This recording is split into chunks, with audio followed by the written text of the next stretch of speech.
ओम नमः शिवाय, जय महाकाल। हम सबको पता है कि मार्गशीर्ष का बहुत ही प्यारा सा महीना चल रहा है और आ गया है गुरुवार, है ना। अगर आपको ऐसा लग रहा है कि महादेव आपकी नहीं सुन रहे हैं, आपने सब उपाय करके देख लिया, प्रदोष कर लिया, सोमवार की अष्टमी कर लिया, शिवरात्रि कर लिया, फिर भी आपकी हृदय की जो कामना है, जो आपकी मनोकामना है हृदय की, वह पूरी नहीं हो रही है, उपाय कर करके थक गए हैं फिर भी पूरी नहीं हो रही है, तब आपको ये उपाय करना है। शिवलिंग को देखना है नंदी बाबा के सींग में से, ठीक है। आप सभी को पता है नंदी महाराज और शिवलिंग का प्रेम कितना असीम है।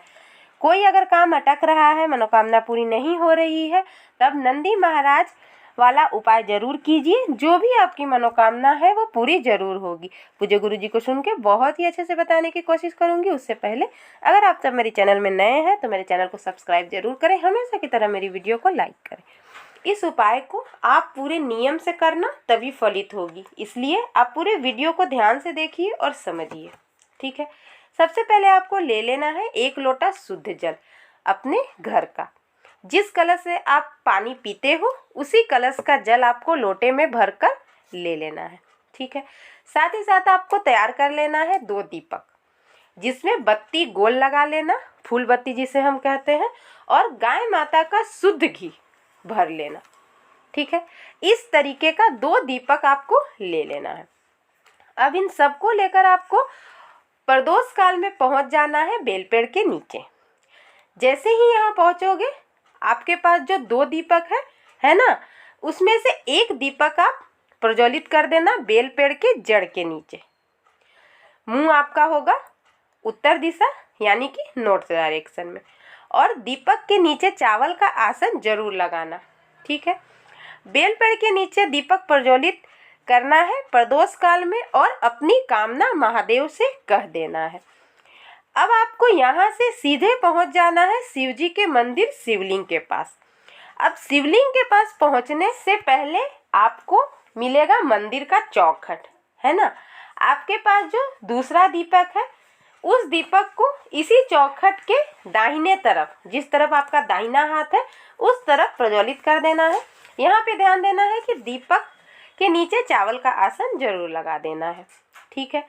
अब शिवलिंग के पास पहुँच जाना है। दीपक प्रज्वलित करने के बाद शिवलिंग के पास पहुँच जाना है। यहाँ पर मुंह रखना है उत्तर दिशा यानी कि नॉर्थ डायरेक्शन, और आपके पास जो 1 लोटा जल है उस जल को शिवलिंग के ऊपर पूरा का पूरा समर्पित कर देना है नंदीश्वर महादेव के नाम से। किसके नाम से?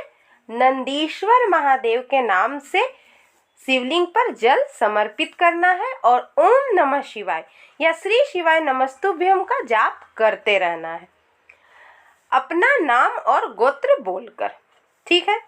अब शिव जी से प्रार्थना कर लेना है और आ जाना है नंदी बाबा के पास। उसी मंदिर में नंदी बाबा भी विराजमान होंगे शिव जी के पास, वहाँ आपको पहुँच जाना है और उनके पीछे खड़ा हो जाना है, और नंदी बाबा के दोनों सिंह के बीच में से महादेव के शिवलिंग का दर्शन करना है, ठीक है। जैसे देखिए ये नंदी बाबा का सिंह है और इसमें से ऐसे दोनों सिंह के बीच में से शिवलिंग का दर्शन करना है, शिवलिंग को देखना है। ये दोनों सिंह के बीच में से इस तरीके से आप देखेंगे तो देखिए ये शिवलिंग दिख रहा है ना, है ना। इस तरीके से आपको दर्शन करना है, और सिंह के बीच से जब शिवलिंग का दर्शन आप करेंगे तब आपको अपनी मनोकामना 3 बार बोलना है। कितनी बार बोलना है? 3 बार अपनी मनोकामना बोलना है। और नंदी बाबा का जो उठा हुआ पैर है, एक पैर जो नंदी बाबा का उठा हुआ होता है, उस पैर को छूकर उस पैर में अपना माथा टेक कर अपने घर चले आना। इस उपाय को आपको लगातार 3 बार करना है। इस बात का आप ध्यान रखें, 3 बार लगातार इस उपाय को करना है। इस उपाय को आप कोई विशेष दिन पर कर लीजिए, 3 दिन लगातार। जैसे आप अगर एकादशी को कर रहे हैं तो इस महीने का एकादशी में 1 दिन कर लीजिए, फिर अगले महीना का एकादशी में, फिर उसके अगले महीना का एकादशी में। चाहे प्रदोष को कर रहे हैं तो प्रदोष इस तरीके से 3 बार लगातार कर लीजिए, या फिर गुरुवार है तो गुरुवार के दिन इस उपाय को कर लीजिए। इस हफ्ते के गुरुवार में 1 बार कर लीजिए, फिर अगले हफ्ते के गुरुवार में कर लीजिए, फिर उसके अगले हफ्ते के गुरुवार में कर लीजिए।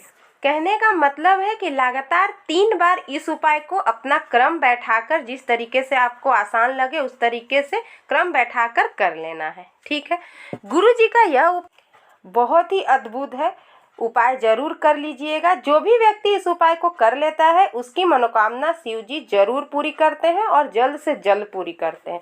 तो आप इस उपाय को करें और जाने से पहले मेरे चैनल को सब्सक्राइब जरूर करें। श्री शिवाय नमस्तुभ्यम।